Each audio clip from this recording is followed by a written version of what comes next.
કારણ કે માગે દાંડે ખેડૂ હાથી ખોટી ન કરાય. જેથી દાંડા માગ્યા હોય ને તે ઉથલું માર્યા માર. રોંઢે તમે જાઓ ફરજામાં તો દાંડા આડે પડખે હોતા હોય. આપણે કે કેમ કપાસનો પાલો ગમાણીમાં પીડો છે ને ખાતા નથી, કે માગ્યા દેવા હોય ને તો ભેગું આવજે, નકર માગ્યા દેતો નહીં મારી નાખજે. કારણ કે પણ મારો નાતાદાર લખ્યો તો તારો નાતાદાર છોકરાને ભણવા જવા દીધો નહીં, તારો નાતાદાર છોકરો ને પાણો 3 દણા લોઢિયા માથે કાહા કાઢી નાખ્યા. માણા મૂકે વાહે પડી જાય તો કીર્તિદાન, માણા વાહે પડી જાય તો મૂળિયા કાઢી નાખે, કેરીની ગોઠલીમાંથી ગોઠલી કાઢીને મુખવાસ કરી નાખે એનું નામ માણા. એલા માણા ઈથી નહીં આગળ મોટરસાયકલ એક ટાંકી 2 પેટ્રોલ હુંકાડે ને ઘાસલેટ ચડાવે. માણા મૂકે ઇતિહાસના દાખલા તમે લઈ લ્યો. મંથરાએ બટકું ભર્યું કઈ કઈને ઝેર સડ્યું, રઘુકુળને ઉતર્યું ક્યાં દરિયો વટી રાવણના કુળનો ખહરો કાઢી નાખ્યો. એ બારો ભાઈ હો, અયોધ્યાનો એકોય નથી મીરો, બીજા બધા સાફ થઈ ગયા. અને એવું જ તમે જુઓ મહાભારતની માલિકો મામા શકુનીએ બટકું ભર્યું. કુરુકુળ વંશને હગ્ગા કાકા બાપાના દીકરાને ઝીણી ઝીણી કરાવી. ઝીણીમાંથી જાડી થઈ ગઈ. ઝીણીમાં સમજો ને ભાઈ, ઝીણી એટલે જુગાર. હે ભાઈ મારા વહાલા સ્વજનો યુવાન મિત્રોને મારી પ્રાર્થના છે કે જિંદગીમાં કોઈ દી જુગાર નહીં રમશો. જુગાર છે લોભ છે, લોભમાંથી પાપ થાય, પાપમાંથી વિનાશનું સર્જન થાય. પાંડવોની દિશા માઠી થઈ ગઈ હતી, આપણી હારી ન રહીએ. અને રમતા હોય એમ કે આજ ફેર આવશે, આજ ફેર આવશે, આજ ફેર આવશે, આજ ફેર આવશે, આજ ફેર આવશે. ભૂખ પછી આવશે ઘરવાળી, ખબર પડશે તો છોકરા આવશે ને પોલીસ તો આવશે જ. જામીન મળશે, જામીન આવશે નકર જેલનો ગેટ આવશે. અને તમે જોજો રમવાવાળા કરતા વાહે બેઠા જોરમાં હોય, એ હારીને બેઠા હોય. એને એ દાજ હોય બધા હારે થારું, બધા હારે થારું, હારે થારું, એને દાજ હોય બહુ. અને એ વાહે બેઠો એના મિત્રની વાહે બેઠો 3 જણાની બાજી જોતો હોય.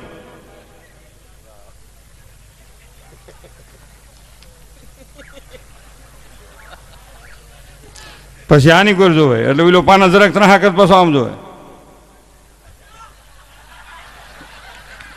પછી જેની બહાર બેઠો હોય ને એને ક્યાંક ઉપાડ પાના. એ પાના ઉપાડે 3 ના 100 થાય એટલે તો સીપે સીપે એટલે ભીહે ભીહે એટલે આમ ટાઈટ કરીને આમ ખેંચે આમ પાના સમજે. આમ આપણે એમ થાય હમણાં 3 ના 100 થઈ જાય. અને આમ આમ પાના ખેંચે નિહાપો નાખે બધા. થોડુંક સેટક્યું હો. હું જિંદગીમાં કોઈ જુગાર નથી રમ્યો, પણ ઘણા રમતા હોય ને તો આપણે જોતા હોય, ખરેખર જોવાય નહીં.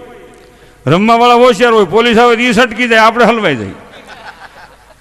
એટલે આપણે કે સાહેબ હાલે હાલ આપણે સાહેબ હું તો જોતો નહોતો, હારીને બેઠો સાહેબ માન ચાલ ચાલ ચાલ હાલો લ્યોથી સાહેબ. અને આમ પાના એટલે ઉપર તો હા સડી જાય. પાના પાતળાનું વજન જાજો તો રમે તો દિશા શું થાય. જિંદગીમાં મારા વહાલા યુવાન મિત્રો મારા 2 પ્રશ્નો છે કે ગૌની સેવા જે થઈ રહી છે ને બાબા, અને અહીંયા જે તમે પૈસા નાખો છો ને એ તમે પૈસા નાખતા નથી, વાવો છો ને વાવો છો એનો ઉગાવો થાય પેઢીઓ સુધી. બાપા એ ગાય માતાના આશીર્વાદ મળતા રહે હો. આ એ વાત છે. વાહળીએ વળમતી 9 લખ તેનું નાથ, હરિવર ફેરના હાથ તું સુબન લેતો સાંભળા. ભગવાન કૃષ્ણએ ગાયની સેવા કરી, ક્યાંય ભેહની સેવા કરી એવા દાખલા નથી. ભેહનો છોકરો પાડો એને મહીશ કહેવાય, મહિષી માતા. એટલે મારો કહેવાનો હેતુ એ છે, ગાય ઘણા બહેનોને સવારમાં આમ ટેવ હોય કે સવારમાં કપાળમાં સાંડલો કરે ગાયને, કૂતરાને કાન જેટલો રોટલો દે ને આમ બસ પગ્યા લાગે ભલું કરજો ગાય માતા. ગાય માતા કે શું ભલું કરે, હજી તો ગળે પગ્યો નથી. આમાં એકાદો ખડનો પૂળો નાખતો ક્યાંક ભલું થાય. અને એની ગા 10 વાગ્યા એટલે પાછો નાખે, અટાણે ન હોય, અટાણે અટાણે ન હોય. અને એ આપણે કઈ રૂવાડે રૂવાડે દેવ બેઠા છે તે દેવની દિશા શું થતી છે, બળો પડે. કોઈની કઈડ ભાંગતી છે, કોઈનું માથું ફૂટતું છે, કોઈનો વાહો ભાંગતો હોય છે. જીવનમાં ગાય માતાને હૃદયથી સ્વીકારી તો જ આ દેશમાં ગાય માતા પોતાના પગ માથે પોતાનું સ્થાન જાળવી શકશે. બેઠેલા મારા વહાલા સ્વજનો, તમે તમારા સંતાનોને ગાયનું દૂધ ખવડાવો, ગાયનું ઘી ખવડાવો. અને ગાયનું દૂધ ભેંસના દૂધ કરતાં વધુ ભાવથી લ્યો. કાલ સવારે મને તમને એમ થાય કે ગા આપણે રાખવી છે, આ રખડતી ભટકતી બંધ થઈ જશે હો. આજ મારી વાત એ વેદના સાથે કહું છું કે જે દેશમાં ગાયને માં કહેવામાં આવે એ દેશમાં રખડતી ગાયને પાછી રેઢિયાર કહેવામાં આવે. વિચારવા જેવી વાત છે હો. એક બાજુ આપણે માં કહી અને એની ગાને પાછી આમ રેઢિયાર છે, રેઢિયાર એટલે માને રેઢિયાર. આ કેમ સેટિંગ આવે ભાઈ? એટલે આ દેશમાં જેણે ગાયોની સેવા કરી છે ને જગતમાં એનું જ નામ રહ્યું છે. અહીં મારો કહેવાનો હેતુ એ હતો કે આ સાધુ સંતોની હાજરી છે, તમે વિચાર કરી લ્યો, ત્યાગની પૂજા થાય છે આ દેશમાં. તમે તારે આવો, પાછા આવો, 5 મિનિટમાં આવો, 5 મિનિટ સુધી હું જીકું છું. હા હા, એમ જ હોય ને. હે ભાઈ, હું તો બોલું છું ને, એ ક્યાં વાંધો? એ તો બીજા રાઉન્ડમાં આપણે ઘણું બધું બોલવું છે, પણ હજી બેનનો ગાવાનો વારો બાકી છે, રજૂ કરવાના બાકી હોય. સાજીના મિત્રો 5 મિનિટ થાકી ગયા છે ને, એટલે હમણાં 5 મિનિટમાં આવે એટલે હમણાં તરત જ ચાલુ. હા ભાઈ, ઊભું જ નથી રાખવું, ઉથલું માર્યા માય, એમ જ હોય ને. પણ એક વિચારવા જેવું છે કે સંતોનો સ્વભાવ છે એવો, એ જનેતાની ગોદના જેવો. માં કરતા વિશેષ નકર આ જગતમાં માં હૃદયથી વિશેષ હો.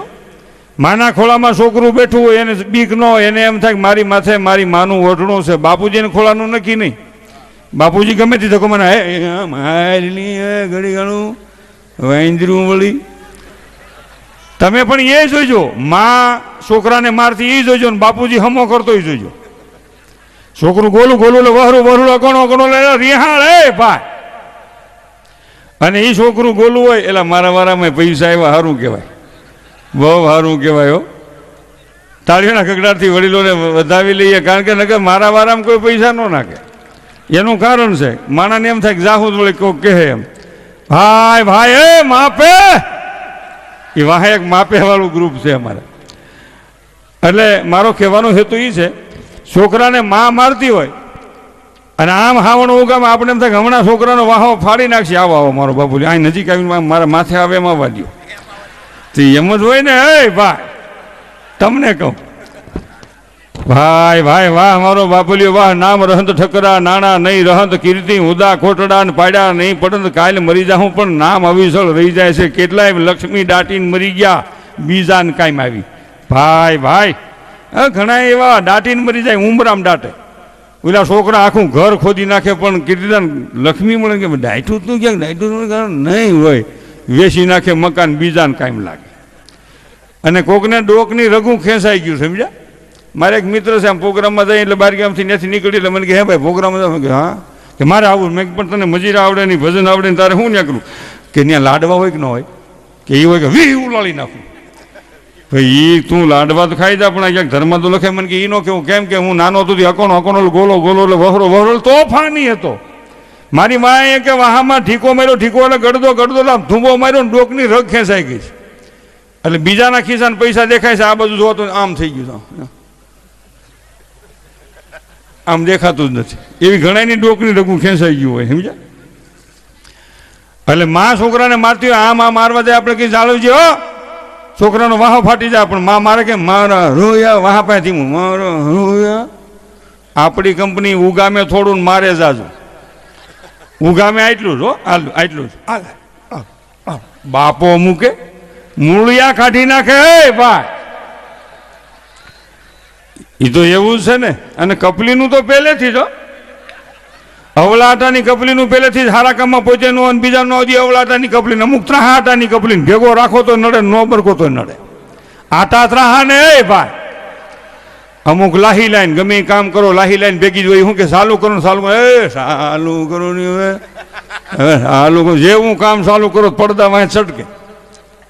એટલે મારો કહેવાનો હેતુ છે કે હોત નહીં રાવણ તો રામને યાદ કોણ કરે, હોત નહીં મામો કંસ તો ભગવાન કૃષ્ણને યાદ કોણ કરે, હોત નહીં કૌરવો તો પાંડવોને યાદ કોણ કરે, હોત નહીં રાત તો હુરજને યાદ કોણ કરે, હોત નહીં દુઃખ તો સુખને યાદ કોણ કરે, હોત નહીં મોત તો આ જિંદગીની કિંમત કોણ કરે.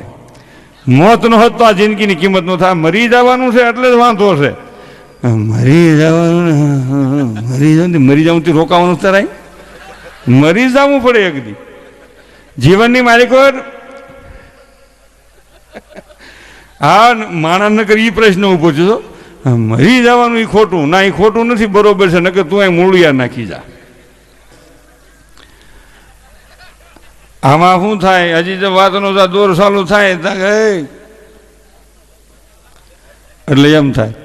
એટલે માનો ખોલો છે ને, એ મહાન છે, પણ માના ખોળા કરતા સંતને વિશેષ કીધા છે આ જગતમાં કે સંતોનો સ્વભાવ છે એવો જનેતાની ગોદના જેવો. માના ખોળામાં છોકરું જેમ સલામત હોય એમ સંતના શબ્દરૂપી એની માથે જો સત્ર હોય તો સલામત હોય, અને ઈશ્વરના શરણ સુધી પુગાડવાની શક્તિ સંતોની માલિક પર પડી છે. એને જમ ન અડીએ કે હો.